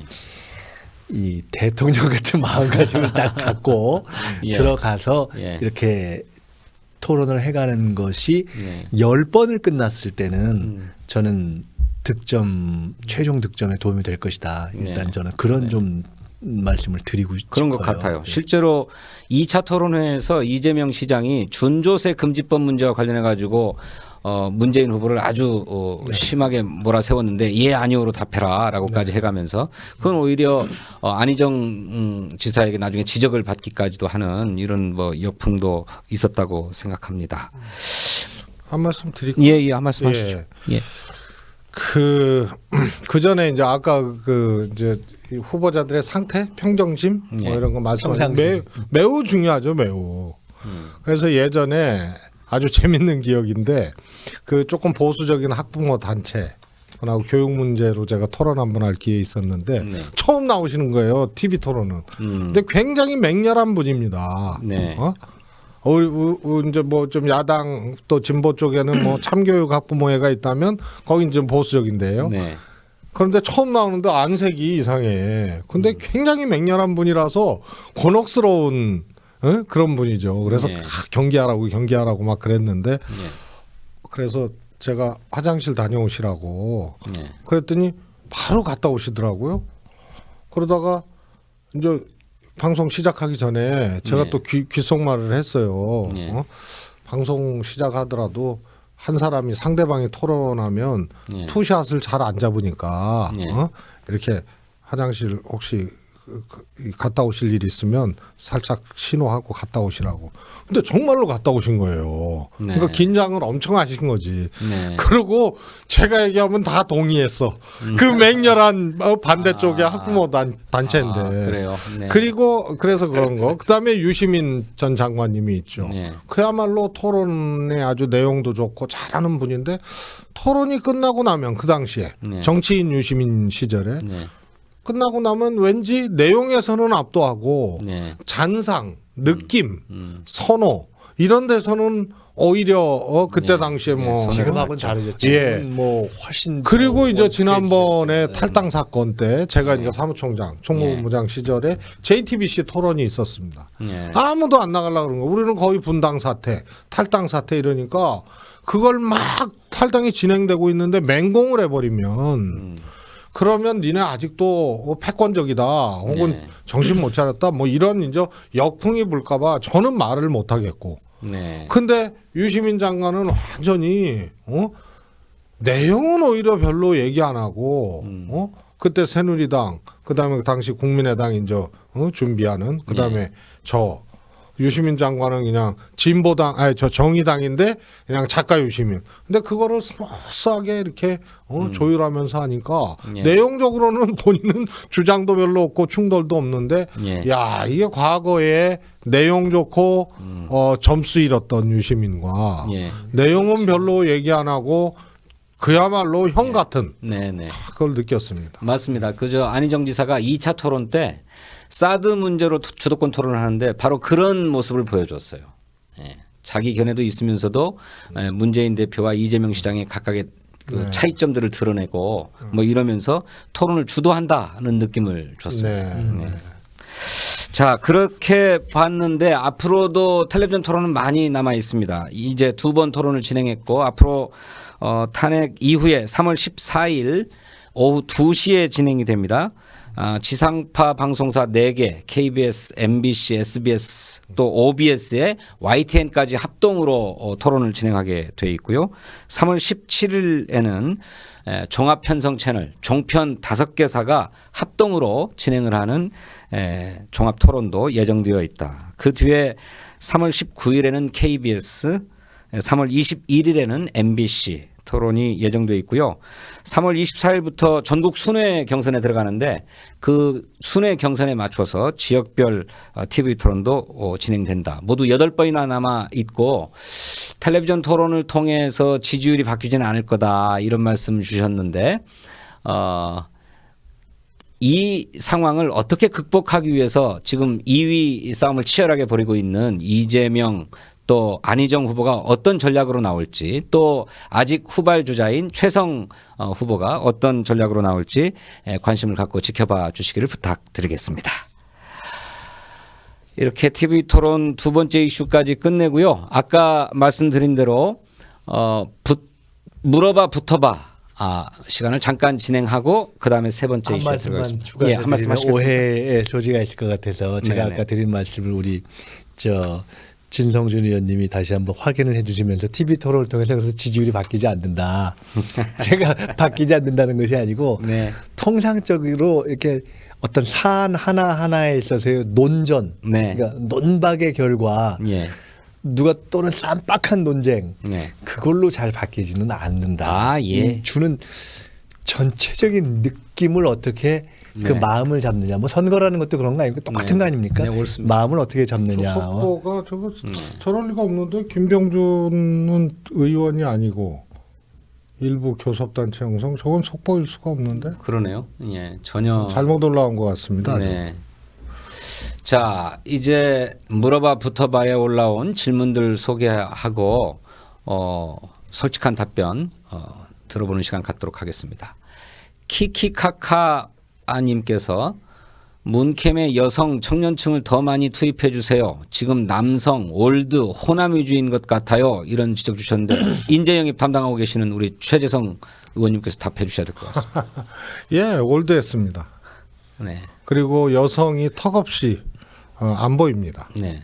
그리고 당연히 올드했으니까 젊은 사람도 안 보이죠.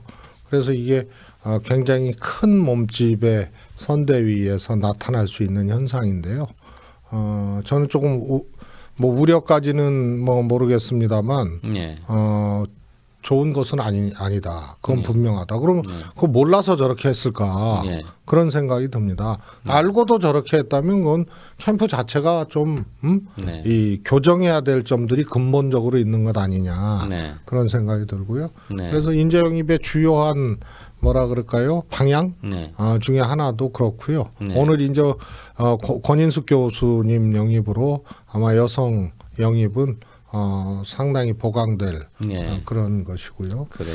네. 그다음에 이제 청년도 마찬가지입니다. 그런데 이 대선 인재 영입이 매우 어렵습니다. 네. 총선 땐 출마할 분들을 모시고 오면 되지만 지금은 출마할 분이 한 명이잖아요. 네. 그러니까 후보를 넘어서는 인재들은 없거든요. 네. 그러다 보니까 첫 번째로 후보하고 정책이나 비전에 접합점이 있어야 됩니다. 그렇죠. 그다음에 두 번째 꼭 정부에서 뭐 내 국무위원으로 청와대에서 이렇게 일하지 않는다 하더라도 어디 뭐 대학에서든 연구소에서든 민간 분야에서든 저 인재면 후보하고 차기 정부에서 국민들을 위해서 뭔가 네. 내용적으로 스크럼을 짤 수 있겠구나 이 신호를 보내는 겁니다. 네, 네, 네. 예, 그렇죠. 그래서 매우 어렵고 거기서 이제 여성 청년 이렇게까지 네. 또 이 심혈을 네. 또 나름 기울여야 되니까 네. 그러나 노력하고 있고 그런 모습이 좀 보여질 것이다. 짧게 하나 더 여쭤보겠습니다. 낭그라고 하는 분이 올려주셨어요. 네. 박근혜 뉴스 주도한 연합 출신 왜 영입했습니까? 이렇게 묻고 있는데 저도 몰랐습니다. 최대성 의원님 작품 아닙니까? 영입은 지금 금방 말씀드렸지만요. 네. 여기 이제 미디어 특보단으로 한 20분 가까이 이렇게 오시는 과정 중에 예. 그러니까 선거 캠프 미디어 특보단입니다. 그래서 영입은 아닙니다. 네. 그래서 이렇게 얘기하면 또 이렇게 문재인 대표와 함께하기 위해서 오신 분들이 서운할지 모르겠습니다만 총선 때는 언론에서 1호, 2호, 3호, 4호 붙여졌지 않습니까? 네. 근데 대선 영입은 그렇게 붙일 수가 없는데 네. 뭐 선대위에 들어오시는 것도 영입 또 뭐 이렇게 다 미디어 특보단도 영입 이렇게 네. 표현들하고 심지어는 지난번 부산 북콘서트 끝나고 네. 부산 인사들 들어오시는 것도 영입이라고 부산 선대위 문재인 예. 선대위에서 했는데요. 예. 아마 문재인 후보가 직접 이렇게 소개하시는 네. 그 영입은 같이 아니다. 서시는 분들을 영입으로 보시면 될 거다. 네, 네. 알겠습니다. 마음으로는 다 영입이고 네. 정치적으로 따지면 참여와 영입이 좀 다르다 이런 그렇죠. 뜻이겠죠. 네, 네. 이분은 다 영입이죠. 영입이나 마음으로는 그러나 다 영입인데. 영입은 여러 가지 또 걸러야 될 거 또 맞춰야 될 것들이 네. 있기 때문에 네, 그렇게 네. 봐주시면 된다. 네. 이번에는 우리 단장님께서 답변해 주셔야 될 것 같은데 그 위에 텔레비전 토론에서 고의적으로 팩트를 왜곡하는 것은 당 윤리위에서 처벌이 좀 불가능하냐? 뭐 글쎄요, 팩트 저건 체크해봐야 뭐 되지는 두 거 개로 아니냐? 나눠서 봐야 될 텐데 네, 네. 우리가 악의적으로 네. 그러니까 악의적으로 그야말로 무슨 명예를 훼손하는 것에 네. 또는 모욕에 해당하는 수준의 어떤 왜곡이 있거나 공격을 했다. 네. 그거는 그야말로 법적인 차원에서 네. 대응될 일인데 네. 우리 토론에서 그런 일까지 있을 것이라고 생각하지는 않고요. 네. 지금 이제 문제 제기해 주시고 지적하시는 것이 어느 정도 수준의 케이스를 갖고 지금 말씀하시는 건지 제가 딱 네. 알 수가 없어서 네, 딱 네. 답은 못 드리겠는데 현실적으로는 토론을 할 때 조금 과하게 팩트가 왜곡된 문제가 있다 하면 네. 그 부분에 대해서는 바로바로 현장에서 네. 또는 그 이후에 후보 본인이나 캠프에서 이렇게 딱딱 이렇게 성명하는 정도의 대응을 하면 되고 네. 나머지는 그것을 놓고 토론을 점수를 평가하는 것으로 결국은 평가되는 것이 합당하지 않느냐. 네. 그것이 너무 과하다 싶으면 그거는 그때 가서 문제 제기가 되면 뭐 윤리위에서 충분히 다룰 수 있을 텐데 네. 글쎄 그 정도까지 네, 뭐 되는 그렇게, 일이 예. 있을 거라고는 품위를 잃지는 않을 예. 것이다라고 봅니다.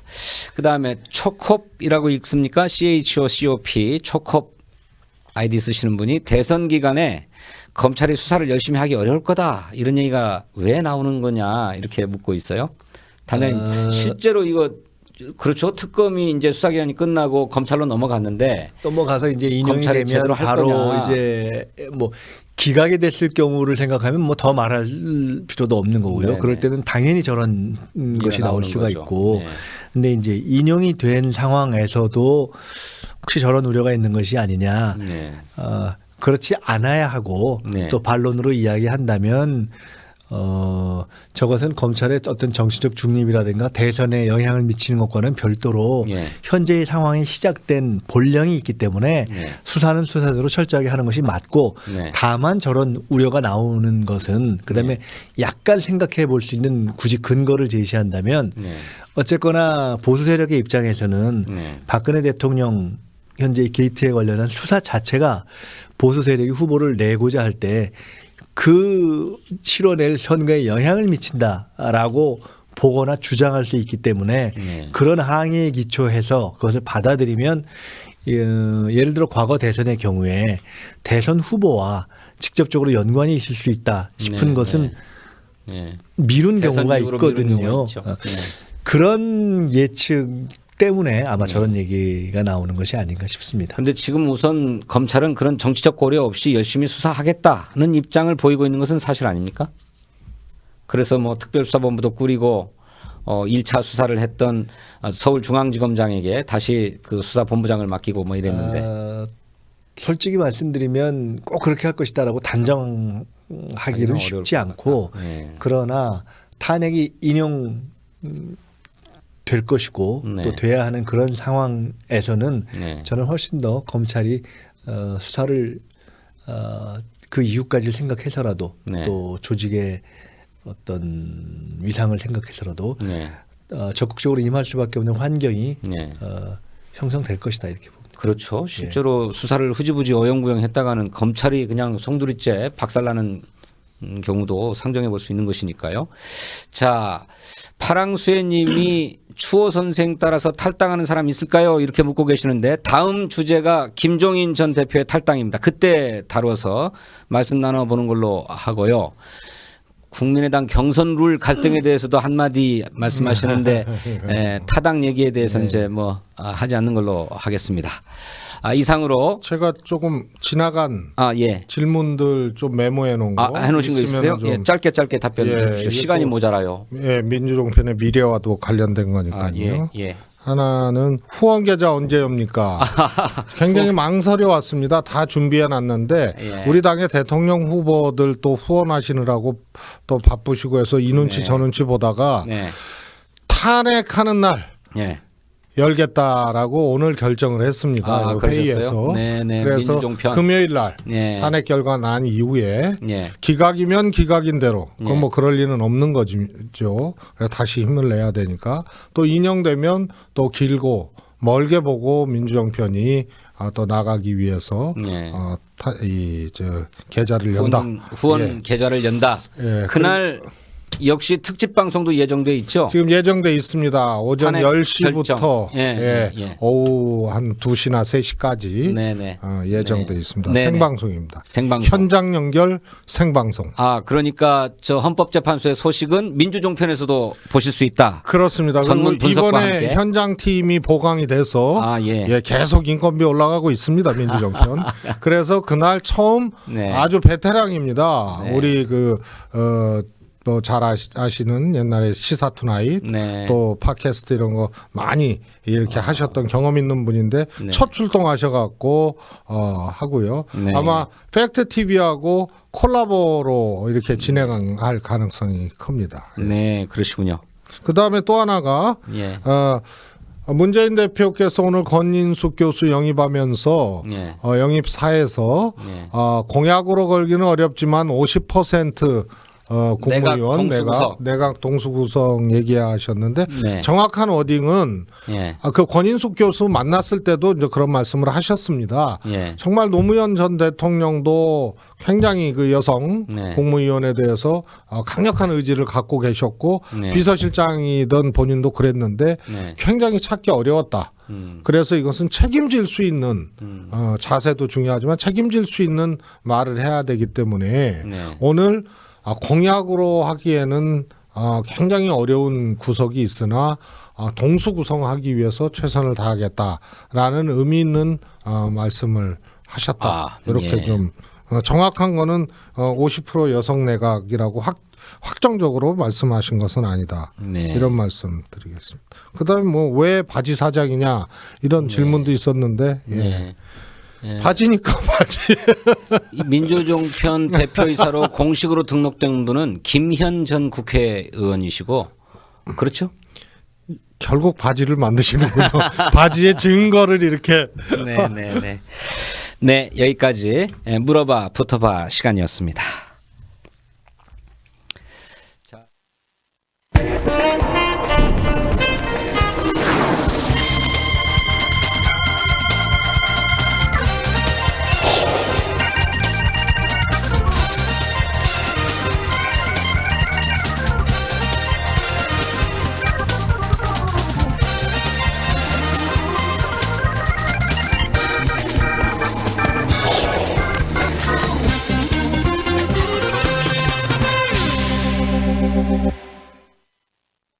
얼굴이 김대중 대통령을 좀 닮아요. 아주 구릿빛이라고 했는데 구리가 화학비가 뭔지 알아요? 그게 아니 화학팀 모습이 또 이거 내가 하고 있는지 모르는 아이가 전화까지 들어오고. 민주종편 너무 여보세요? 좀 이따 전화할게요. 지금 생방송 중이에요. 나 동네 들어가 술 먹어야겠는데? 전화 연결됐네. 아니 그왜 전화하시고요? 아, 민주종편 오늘 개국 목요일의 남자 정청래 정치쇼를 하고 있는데 그런데 당신은 전화하지 마세요. 알았어. 아니 안철수입니다. 철수라고도 해요. 수습할 수 없어요. 이야 내 나이. 정청래 정치쇼는 세 가지가 없는 방송이에요. 첫째, 준비가 없습니다. 준비가 없고 대본이 없습니다. 대본도 없고 종료 타임이 없습니다. 언제 끝날지 아무도 모릅니다. 정중하게 그분을 향해서 인사드려야 돼. 감사합니다. 감사합니다.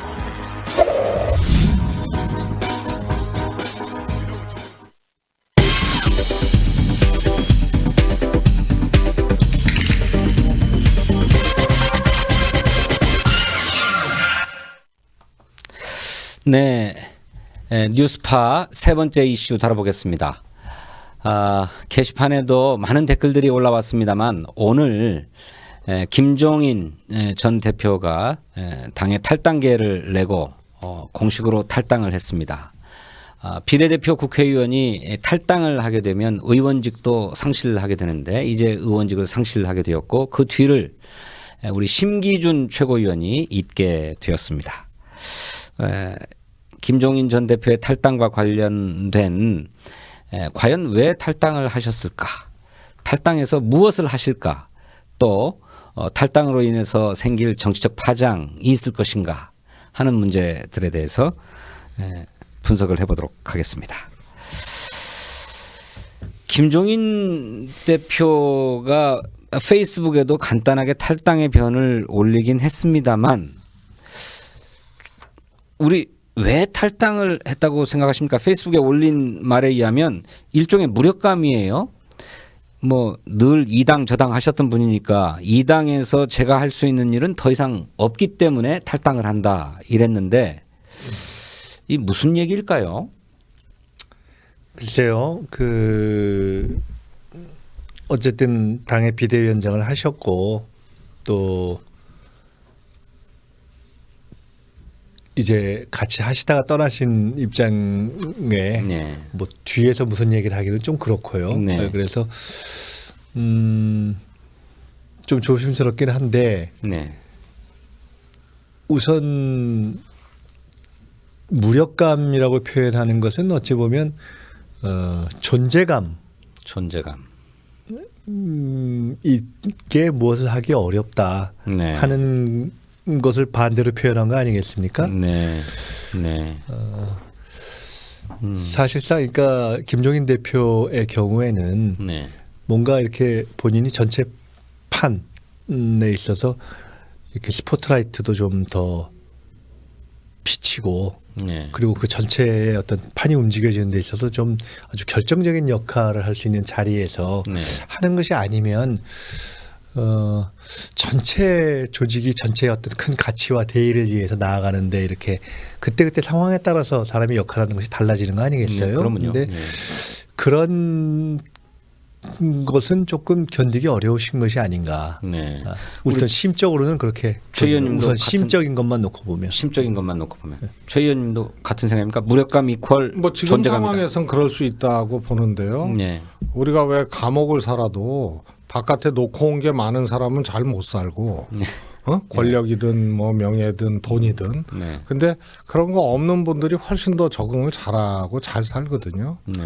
그래서 지금의 심리 상태나 이 처지만 볼 것이 아니고 적어도 우리 당에 오신 이후부터 지금까지 과정을 보면 저는 김민석 단장님의 말이 정확하다고 봅니다. 네. 그래서 그냥 공허하거나 무력감 이런 것이 아니고 그래도 화려하게 비대위원장으로 그것도 총선 때 네. 그리고 정상적인 당대표도 행사할 수 없었던 절대적인 총선 공천권을 가지고 네. 총선을 치렀던 유일한 분입니다. 네. 그 전에 우리가 뽑은 대표도 그렇게 못했습니다. 김대중 총재의 버금가는 김대중 총재도 못했습니다. 못했죠. 그렇게 못했어요. 예. 네. 김대중 예. 총재가 그런 권한을 행사한 적은 없죠. 그렇습니까? 네. 그렇습니다. 네. 그래서 실제로 다만 이제 김종인 대표가 지역구나 이런데 준비되지 않은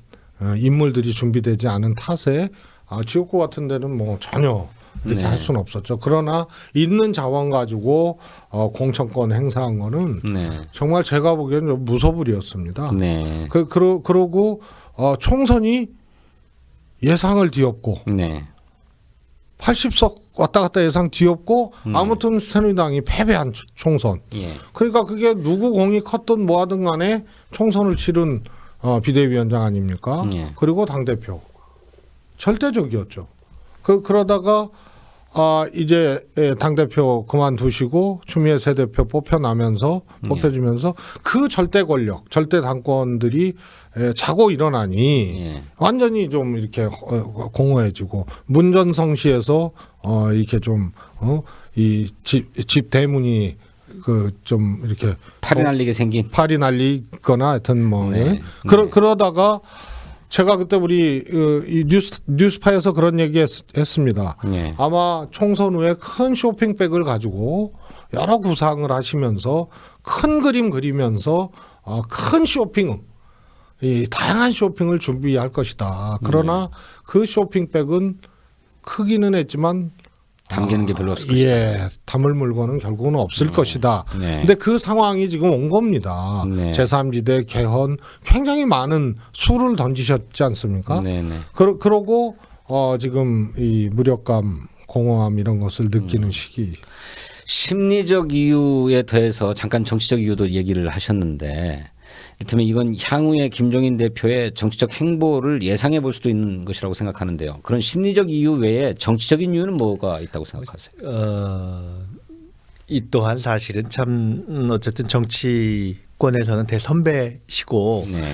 오늘 제가 이 탈당의 변을 보면 네. 탈당의 변 자체는 비교적 절제된 톤으로 지금 쓰신 거거든요. 네, 네. 그래서 사실은 저는 이제 그간의 경륜이라든가 또는 어쨌든 당에서 하신 역할에 맞게 이후의 행보가 그 품격에 걸맞는 정도에서 이렇게 진행되는 것이 좋겠다. 네. 즉 그런 모습을 이제는 그런 어떤 좀 정치 원로들의 그런 모습을 이제는 보고 싶어요. 이제 그랬으면 좋겠는데 그래서 어떤 정치적인 의도는 어떨까, 그 정치적인 어떤 바람은 뭘까 이런 거를 사실은 뭐 정치 후배를 떠나서 그냥 인간적으로 더 젊은 사람이 얘기하기 참 조심스럽습니다. 많은 자 그걸 다 전제해 놓고 말씀을 드린다면은 김종인 대표는 정치적 가치로서는 뭐 개헌을 네. 그리고 현실적으로는 개헌이라는 것이 열려졌을 때에 그것을 만들어가는 과정 또는 그 이후의 과정에서 가장 중심적인 역할이라는 것은 뭐가 있겠어요. 가령 뭐 총리라든가 그의 정도에 준하는 그런 어떤 정치적인 중심에서의 역할을 기대하시지 않겠어요. 근데 네. 현재의 상황에서는 사실은 그러한 룸이 있지 않지 않습니까? 그렇죠. 그렇기 때문에 그렇다면 차라리 아까 심적으로는 보다 존재감 있게 뭘 하기도 어렵고 네. 그래서 당장 무엇이 아니더라도 네. 그 이후에 펼쳐질 새로운 공간에서 그 기회와 가능성을 기대하고 네.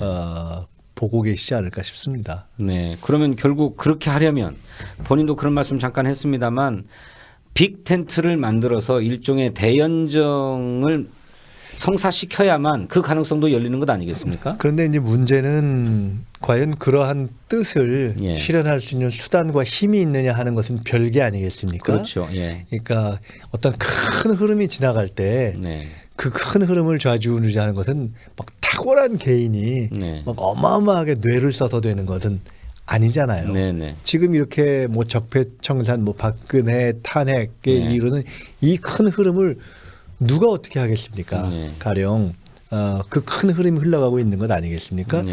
그런 선상에서 뭐 제3지대 얘기도 있었고 빅텐트 얘기도 있었고 근데 아까 우리 최 의원님 말씀처럼 아무리 쇼핑백이 커봤자 그 쇼핑백이 팔리는 국면이 아니면 흐름은 따로 가고 있는 그렇죠. 것이잖아요. 네. 그런 점에서 놓고 볼 때는 저는 김종인 대표님께서 이제 이 탈당의 변을 보면 뒤로 물러나는 것은 아니고 그렇다고 분열의 씨앗이 되는 것도 물러나는 아니고 것도 아니다. 깊은 고민의 시간을 갖겠다고 하셔서 저는 하여간 그 품격이 유지됐으면 좋겠다고 생각하는 건데 네. 뭔가 어떤 정치적인 중심으로서 역할을 하고 싶은 생각이 있으시다면 예.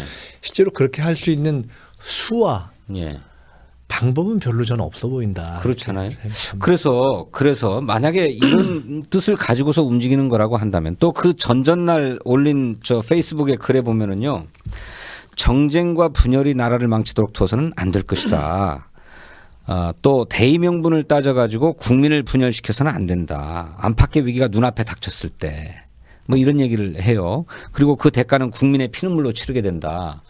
그래서 뭔가 이 탄핵이 결정된 이후에 사회적인 갈등이나 혼란 또 정치적인 갈등 이런 것들을 염두에 두고 탈당을 결행한 게 아닌가 싶은데 빅텐트나 개헌연대 이런 가능성이 별로 없는 거라면 당신이 독자 출마, 대통령 선거에 출마할 가능성도 있다고 보십니까? 저는 애초에 아마 여기 뉴스파에서도 얘기를 한번 했던 것 같은데, 네. 그게 이제 객관적인 인정을 받든 못 받든 간에, 네. 김종인 대표는 저는 총선, 적어도 우리 당의 비대위원장으로 오면서 킹을 네. 생각해 볼 수 있었다고 봐요, 스스로가. 네. 특히 총선에 승리한 후에, 그 후에는 조금 더 그 생각이 강해졌을 수도 있다. 네. 그것을 만들어가는 과정이 문재인의 길이 있고 네. 김종인의 길이 있거든요. 예. 그 대선 후보로서의 이제 탐구하는 방식이 예. 문재인의 길은 국민들과 함께 아무튼 대중적 지지가 없으면 다른 정치 기술이 있는 분이 아니잖아요. 네, 네. 근데 김종인 대표는 사실은 대중적인 인기보다는 본인이 갖고 있는 주의 주장, 메시지 네. 이런 걸로 다른 길을 가야 되는 그런 거죠. 그래서 끊임없이 정치 역학관계의 변화를 이 짧은 시간에 김종인 대표만큼 모색한 분이 누가 있습니까? 예. 그래서 그런 과정에서 킹을 꿈꿔왔다. 네. 그러나 그것이 강렬했느냐의 문제는 잘 모르겠습니다. 네. 그래서 그 킹을 꿈꾸기 위한 것 중에 하나가 큰 쇼핑백이었는데 물건을 못 담았다. 그러면 앞으로도 킹이냐? 저는 과거에는 그럴 생각을 갖고 왔다고 얘기도 했고 그래 왔다고 보는데 앞으로는 이 상황이 여의치 않다고 생각을 했기 때문에 무력감 혹은 외로움 이런 것을 느끼지 않았나 싶습니다. 네. 저도 개인적으로 김종인 대표하고 말씀을 자주 나눴던 예. 본의 아니게 네. 그게 이제 우리 인재 영입 또 총선 출마자들 문제 등등 또 장점이 꽤 있는 분입니다. 그랬는데 단 하나 제가 작년 재작년 탈당 과정에서도 느꼈던 게 2004년 이후에 당대표 하신 분들 중에 비대위원장 포함해서 네. 6번째로 지금 나가시는 겁니다. 네. 네. 그렇지 않습니까? 정동영 장관, 안철수 대표, 김한길 대표, 손학규 대표, 그리고 박지원 비대위원장, 네. 김종인 대표까지.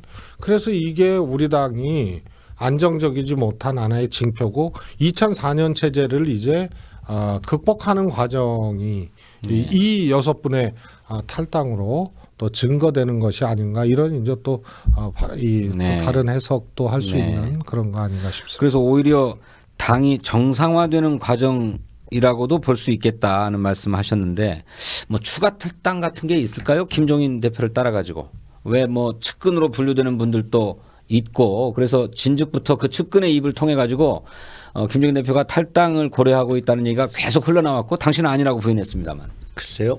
없기를 바라고 네. 또 없을 거라고 보고 네. 설령 있다 하더라도 제가 사실 이런 말씀을 드리긴 그런데 별 의미가 없을 거라고 봅니다. 네, 저는 별 영향이 없을 큰 것이고 예, 영향은 따라 나갈 것도 없다. 없을 것이다. 이렇게 봅니다. 네. 그러니까 이렇죠. 저는 사실은 이해를 잘 못하겠어요. 네. 그러니까 이제 어떤 정치적 이런 선택을 할 때 큰 네. 전체적인 어떤 가치와 대의를 위해서 네. 노력을 하고 네. 정 그것을 실현할 수 있는 방법이 없으면 모르겠는데 네. 본인의 그러니까 사실상 놓고 보면은 개인의 어떤 정치적인 거취와 관련된 네. 것 때문에 탈당을 하거나 이런 경우는 전혀 이해를 잘 못하겠더라고요. 그런데 네. 지금 뭐 다른 그 이후의 후속 행위가 없었기 때문에 네. 뭐라고 딱 얘기하기는 좀 그렇습니다만은 네. 현재로서는 그렇다고 해서 어떤 명료한 가치와 대의를 제기하신 것도 아니기 때문에 네. 글쎄 저로서는 좀 일단 이해하기 어렵다. 네. 네. 우리 김종인 대표가 뭐 계속 나왔습니다만은 뭐 현실적으로 불가능한 얘기이긴 한데 한번 짚어보고자 합니다. 김종인 대표는 대선 전 즉각 개헌론자 아닙니까? 결심하면 얼마든지 할 수 있다 이런 얘기를 하시고 또 당신의 주요 관심사는 권력 구조를 어떻게 바꿀 거냐 한데 많이 가 있는 분인데 그래서 얼마 전에 여야 3당 그러니까 자유한국당과 바른정당 국민의당이 단일 개헌안을 발의하기로 합의를 했어요. 그리고 실제로 각 당이 내놓고 있는 개헌안이라고 하는 것의 권력구조 형식으로만 보면 이원 집정부제 분권형 대통령제라고 표현되는 이원 집정부제로 대충 수렴되는 거란 말이죠. 그래서 여차하면 이들이 개헌 발의 정족수가 국회의원 100명이니까 100명은 얼마든지 되니까 100명을 모아서 개헌안을 독자적으로 발의할 수도 있을 것이다. 그리고 탄핵 전에 발의하겠다라고 하는 목표도 제시한 바 있는데 그 가능성은 있습니까? 어떻습니까? 저는 쉽지 않다고 봅니다. 네. 우선 그런 합의 이전에 네. 사실 개헌이 내용적으로 국민들과 함께 아주 개헌을 숙고해서 네. 이 개헌을 추진하는 방법이 있고 권력구도 개편을 중심으로 네. 가는 게 있잖아요. 그럼 권력구도 개편은 왜 그거 중심으로 가느냐? 네. 정치적 이해관계, 생존, 유불리 이런 것 때문에 그렇게 간 거거든요. 네. 그래서 정치적 유불리 혹은 한번 판을 바꿔보려는 것 그 속에 개헌이 있었던 게 최근 진행됐던 상황입니다. 따라서 100명의 숫자를 산술적으로 맞추는 거는 뭐 가능할지 모르겠으나 이것이 민주당을 제외한 다른 당들의 이해, 정치적 이해들이 맞아야 된다. 다시 말해서 대선 전에 후보 문제나 혹은 연대 문제나 뭐 이런 것들이 맞아야 되는데 제가 보기에는 과거의 정치 구조가 지지구도 정치구도가 촛불로 완전히 무너진 상황에서 지금 정당의 관계들이 재구조화되는 그런 걸로 지금 시기를 진단을 해야 됩니다. 그러면 민주당은 지지율에서도 보듯이 그래도 잘 국민들과 함께 나가는 거고 다른 정당들은 지금 무엇을 계획해서 하기 어려운 지경입니다.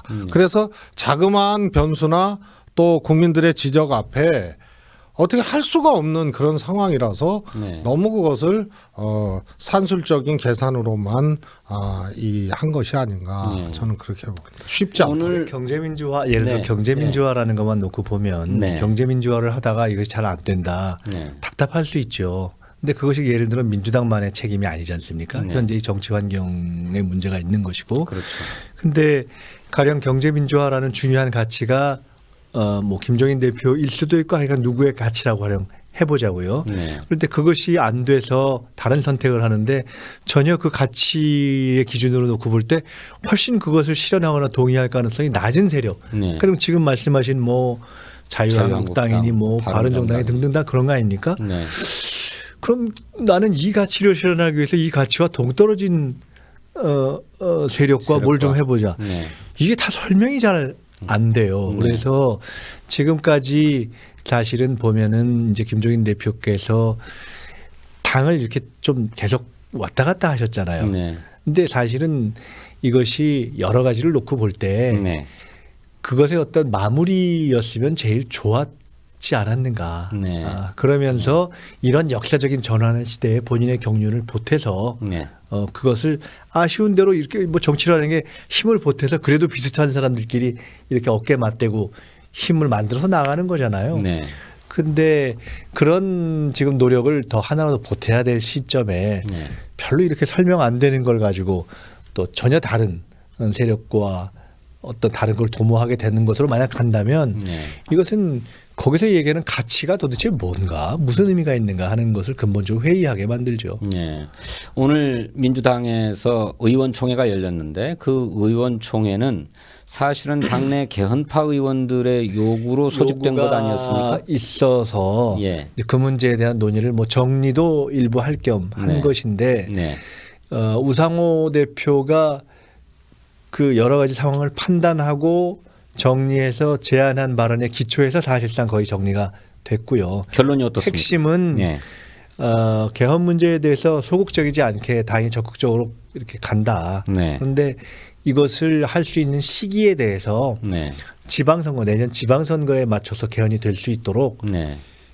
당도 준비하고 네. 그리고 후보들이 그렇게 좀 다 입장들을 정리해 달라고 네. 의견을 모으는 것으로 그걸 역으로 뒤집으면 대선전 개헌은 현실적으로는 좀 쉽지 않으니 네. 예, 하는 시기 문제를 정리하면서 내용은 더 정리해가자 네. 하는 것으로 이렇게 모아졌다고 보시면 되겠죠. 그러면 그건 당론이라고 봐도 과언이 아니겠네요. 그렇죠. 그러면 당내 일부 개헌파 의원들이 대선 전에 개헌해야 된다라고 얘기하는 거는 당론에 위배되는 것입니까? 그러니까 그것을 딱 당론이다 뭐 이렇게 얘기해야 될지는 그것을 뭐 의견했는가 그거는 좀 확인해 볼 필요가 있어요. 그러니까 네. 저도 좀 확인해 보겠습니다만은 그런데 네. 오늘 분위기만 놓고 보면 대선 전 개헌으로 가야지 무슨 소리냐 네. 하는 문제 제기는 거의 없었던 것 같고 네. 그리고 그것이 큰 의미가 없는 별로 게 없는 것이 탄핵 이제 결정나면 60일 선고를 만에 하는데, 선거해야 예. 되는데 60일 이내에 대선 개헌은 불가능한 일이잖아요. 네, 좋습니다. 이렇게 정신없이 또 얘기를 나누다 보니까 그새 시간이 다 되었습니다. 오늘 뉴스파는 어떻게 보셨습니까?